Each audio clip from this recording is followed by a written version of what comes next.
Mga tol, sobrang bilis lang ito. Bubuksan lang natin itong nakita kong isang pack ng One Piece. Ano to? OP03. Buksan na natin. Okay, tingnan natin kung may makukuha tayong kakaiba dito.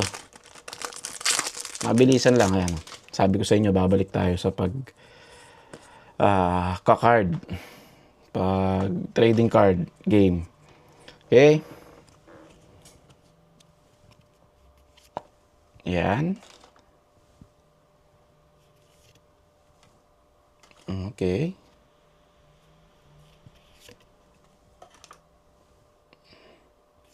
At ito na, ito na.